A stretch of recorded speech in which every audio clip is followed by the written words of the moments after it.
Ok, bonjour la famille, bienvenue dans cette nouvelle épisode, dans cette nouvelle vidéo de Parlons-en Agribusiness. Dans la vidéo d'aujourd'hui, en fait, je vais répondre à la question de un de mes abonnés qui m'avait demandé la question à savoir lequel de l'élevage de poulets de chair et l'élevage de poules pondeuses, lequel est le plus profitable, prolifique, lequel tu as plus de bénéfices. Euh, Tout d'abord, on va faire une comparaison de ces deux types d'élevage. Ok. Tout d'abord, je tiens à signaler que je veux mentionner que c'est très difficile de faire une comparaison exacte, vu qu'il y a plusieurs paramètres à prendre en considération. Vraiment deux types d'élevage différents. En fait, c'est comme comparer une voiture à un tracteur, quoi. Donc, il y a beaucoup de choses qui vont être vraiment différentes. Donc, on va juste faire des estimations. On va prendre le côté budgétaire. On va faire des estimations.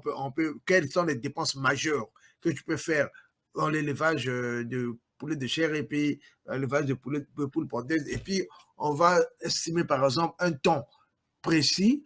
On va prendre, par exemple, en une semaine, quel est le bénéfice stimulé que tu peux avoir sur l'élevage de poules pondeuses et en une semaine, quel bénéfice tu peux avoir sur l'élevage de poulet de chair. OK?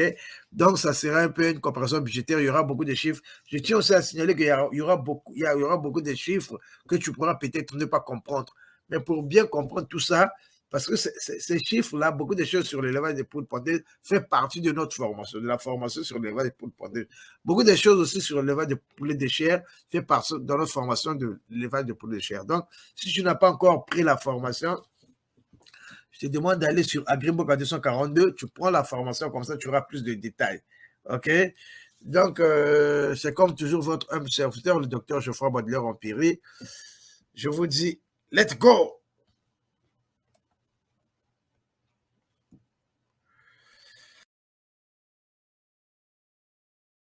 En direct avec moi chaque jour de 18h30 à 20h30 heure de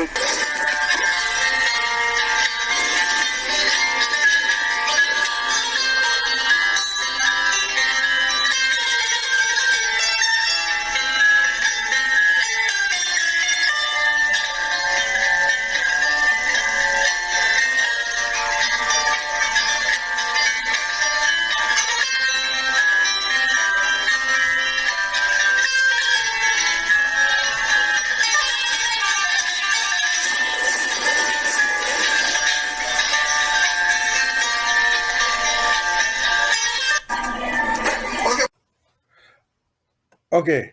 Premièrement, il faut savoir que l'élevage, on va définir les deux élevages d'abord. Premièrement, il faut savoir que l'élevage de poules de chair, c'est ce type d'élevage. Donc, on élève des poulets dans le but de produire de la viande. Et généralement, on achète des poussins. Ces poussins sont gardés pendant 2 mois, sont engraissés et vendus. Et donc, la bande pour l'élevage des poulets de chair, ça dure 8 semaines. 2 mois, donc 8 semaines. Par contre, l'élevage des poules pondeuses est cette dernière qui consiste à élever des poulets dans le but d'avoir des œufs de table. OK? En général, les poulets sont gardés pendant une durée de 72 semaines. Donc, après 72 semaines, on vend les réformés. On appelle ces poulets-là les réformés. On les vend parce qu'on ne peut plus, disons, on, la pente, il y a une grande baisse de la pente. Donc, étant donné qu'il y a la baisse de la pente, ce qui fait que on ne peut plus garder ces poulets-là. On reprend une bonne âge, on prend d'autres poulets. Donc, en fait, ça dure 72 semaines, une bande de poulets de pondeuses, de poules pondeuses. Tandis que pour les poulets de chair, ça dure 8 semaines. OK? Bon. Deuxièmement, l'autre chose qu'on doit compter, il faut savoir aussi que euh, les pondeuses, on les garde jusqu'à 20, on achète des poussins, on les garde. Après 20e, à la 20e semaine, c'est là qu'ils vont commencer à pondre. Donc, ils vont donner des œufs pendant 52 semaines. Donc, au total, 20 plus 52, ça fait 72 semaines. Parce qu'il y aura beaucoup de calculs, il faut savoir, tu vas peut-être savoir où viennent 72 semaines. C'est la durée de la bande pour l'élevage des poules pondeuses. OK? Deuxième chose, nous allons pour éviter des calculs très compliqués, nous allons tenir compte que des dépenses en aliments, donc, et les dépenses liées à l'achat des poussins. Car ça, ce sont des dépenses majeures qu'on ne peut pas éviter. Mais les autres dépenses, tu peux peut-être les jongler, tout ça. Donc, ce sont les dépenses. Maintenant, on va tenir compte de ça pour éviter les calculs. Maintenant, pour les entrées, la vente, on va estimer la vente des œufs pour les poules pondeuses et la vente des poules réformées. OK? Mais il y a d'autres ventes, mais on va pas, c'est pas, comme la vente des copeaux, on va pas en tenir compte. Pour les poulets de chair, on va juste estimer la vente des poulets à la fin de la bande, le nombre de poulets. On va estimer un cheptel de 500 têtes, OK? Donc, après, il y aura... En fait, les calculs seront approximatifs. Ça, il faut savoir que les calculs seront approximatifs actifs. Donc, mais les résultats seront proches du réel. OK? OK, je vais vous montrer le tableau maintenant. Allons-y.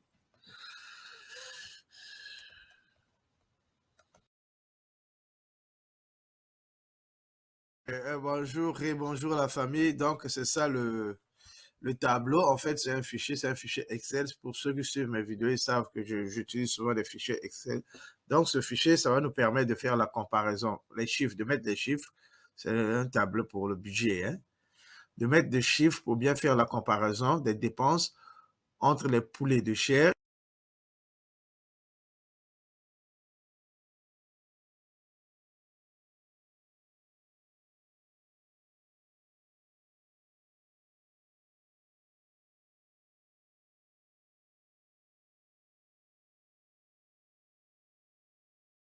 les poulets de chair.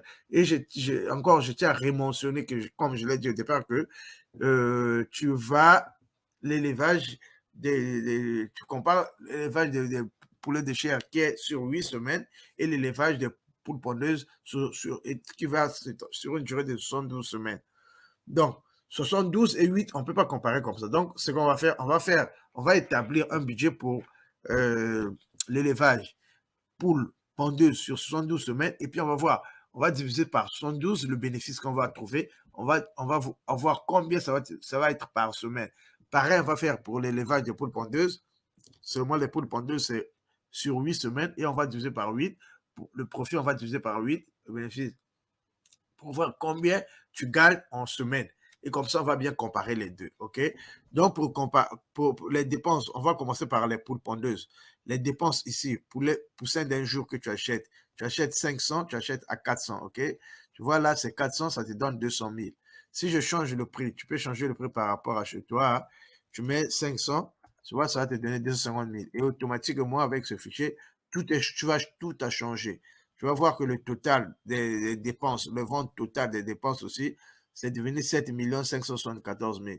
Parce que tu vas acheter maintenant l'aliment. L'aliment, comme je l'ai mentionné, donc on remet ici, on est à 400, le poussé, 400 francs CFA.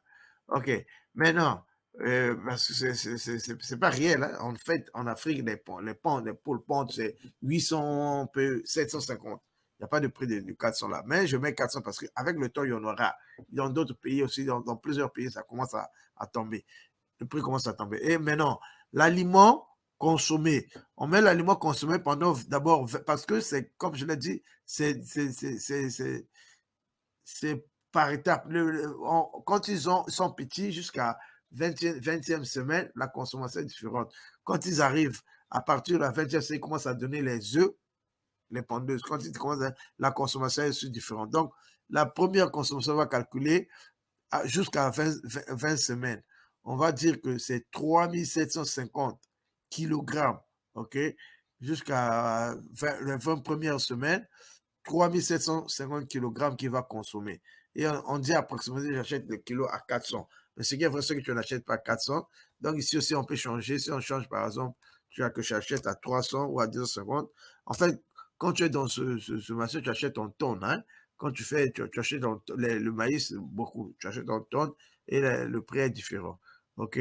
Donc, quand je change ça, tu vois, tout change encore. Mais je vais remettre 400. Comme on a fait avec 400. Donc, à 400. Et puis, tu as le prix, tu achètes 1,5 million, tu dépenses 1,5 million pour l'aliment, ok? Après là, ça c'est l'aliment consommé jusqu'à 21e. Après, tu as l'aliment consommé 52e semaine, ok? Je tiens encore à signaler, ce fichier-là, elle est disponible. Si tu me laisses savoir dans les commentaires, tu m'envoies un message, je peux partager le fichier avec toi, ok? C'est un simple fichier Excel. Donc, consommer à 52e semaine, 52 semaines, et puis là, comme ça, tu vas avoir disons, à 400, on dit 14 000, 14 tonnes, quoi. Ils vont consommer pendant les autres 52e semaines, de la 20e semaine jusqu'à 72e semaine, ça fait un total de 52 semaines, ils vont consommer 14 tonnes, ok? Donc, tu achètes encore à 400, ce qui est vrai, c'est que tu n'achètes pas 400, tu achètes moins de 400. Et ça va te faire 5 millions, de dépenses 5 824 000, ok? Maintenant, là, on va faire maintenant le total des aliments consommés, total de 20e et à partir de 52e semaine, donc le total pendant les 72, total aliments pendant les 72 semaines, ça va te faire, on additionne les deux là, ça te fait 7 millions 324 000. Donc, le total des dépenses, l'aliment plus le prix des poussins qui est 200 000, 7 524 000. Ça, c'est pour les dépenses. Maintenant, pour la vente. Quand tu vas vendre, tu vends d'abord les œufs. Tu vends surtout les œufs. OK? Tu vends les œufs pendant comme ils ont commencé à la 52e semaine jusqu'à la 72e semaine, à la 20e semaine, quand ils ont commencé à pondre à la 20e semaine, jusqu'à la 72e semaine. Donc, les 52 semaines de ponte, ils vont produire 11 000, disons, plutôt, ils vont produire 106 480 œufs. Pendant ce total-là, 106 100 000, 116 480 œufs qu'ils vont produire, que tu vas vendre. Et on estime que tu vas vendre un œuf à 75 francs. Donc, tu vas avoir 8 736 000 pour les œufs. Après, tu vends des poulets réformés. Donc, après 72 semaines, toi, tu vends les poulets. On a dit aussi qu'on va faire comme s'il n'y a pas eu de mort, mais tu vas avoir des morts. Sur les 500, en fait, il peut rester à la fin de la bande, après 72, tu peux te rester 400, parfois même 350, hein, si tu fais pas attention. Donc, mais ici, on va prendre pas en compte les mortalités, on va se dire seulement que tu as tout vendu. Tu as vendu les 500. Donc, 500, tu les vends à 1500, ça va te faire 750 000. OK? Donc, total des ventes. Total des ventes, ça va être 750 000 pour 8 millions pour 8 736 000 pour l'aliment, 750 000 pour les poules réformées que j'avais. Donc, ça va te faire 9 millions. OK? 9 millions. 486 000. Ça, c'est ce que tu vas, le total de tes ventes, ce que tu vas vendre. OK? Entre-temps, tu as dépensé 750 000, 7 millions pour acheter les poussins et l'aliment. Comme je l'ai mentionné, ici, on ne tient pas compte, il y a beaucoup de choses ici. Dans la formation, parce que ça fait une partie. Dans la formation, il y a plus de détails. Il y a les copeaux, il y a les vaccins, il y a beaucoup de choses, il y a la main-d'œuvre, il y a le transport. Mais ici, on ne tient pas compte de beaucoup de choses. Donc, on fait seulement, si tu prends la formation, tu vas avoir plus de détails. OK? Donc, ton bénéfice va être 9 millions moins 7 millions. Et comme ça, tu vas avoir un bénéfice de 1 972 000 après 72 semaines. OK? Tu vas avoir ce bénéfice de 1 972 000. Maintenant, ça, c'était les pondeuses. Ton bénéfice, c'est 1 972 pendant 72 semaines. Maintenant, les poulets de chair. Les poulets de chair, tu achètes les poussins, comme on l'a dit, toujours à 400. Tu achètes 500 poussins, 200 000. Maintenant, l'aliment, pendant les 2 mois, les poussins, tu les gardes 8 semaines seulement. Donc, pendant les 2 mois, l'aliment que tu as, on estime qu'il mange à peu près 3,5 kilos par 3,5 kilos pendant toute la période, pendant les 2 mois. comment on appelle ça? Un poulet va te consommer 3,5 kg. Donc, fois 500, ça donne 1750. 1750 kilos, une tonne, 750 kilos qui vont te consommer. Et puis on multiplie par le prix du kilo, on a dit que c'était 400, tu as 700 000 pour l'aliment. Okay? Donc, total de tes dépenses, c'est 200 000 pour les poussins et 700 000 pour l'aliment, ça te fait 900 000. OK? Maintenant, ça, c'est les chairs, c'est en 8 semaines. Les pondeuses, ça dure. Tu dépenses beaucoup parce que ce sont 12 semaines. Mais non, production, disons tes ventes, tu vas vendre seulement la viande. Tu n'as pas des œufs, c'est le poulet de chair, donc en 4 semaines, tu vends la viande en kilos. Donc, ils sont 500, on estime que tu les fais grandir jusqu'à 2 kilos, ils vont peser 2 kilos, donc tu vends le kilo à 1000 francs. Bon, ici, tu vas avoir 500 fois 2 kilos, donc tu vas avoir 1000 kilos. OK? Ils sont 500. Un poulet pèse 2 kilos, donc ça fait 1000 kilos. 1000 kilos, donc une tonne, et puis tu vends le kilo à 1000 francs. Ça te fait 1 million. OK? Donc là, ton bénéfice, ton total des ventes, total des dépenses, c'était 900 000. Tes ventes, ça te donne 1 million seulement. OK? Donc ton bénéfice, c'est 900 000 moins 1 million. 1 million moins 900 000, donc c'est 100 000. Ça, c'est en 8 semaines. OK. Donc, maintenant, on va comparer. Pour bien comparer, qu'est-ce que tu fais? On prend le total des 72 semaines des poulets de chair, on divise par 72. On a 27 250 pour les poulets de chair. Par semaine, tu gagnes 27 250 par semaine. OK? Pour ça, c'est pour les poules pondeuses. Tu divises par les 72 semaines. 72. Pour les poulets de chair, ton bénéfice, c'est 100 000.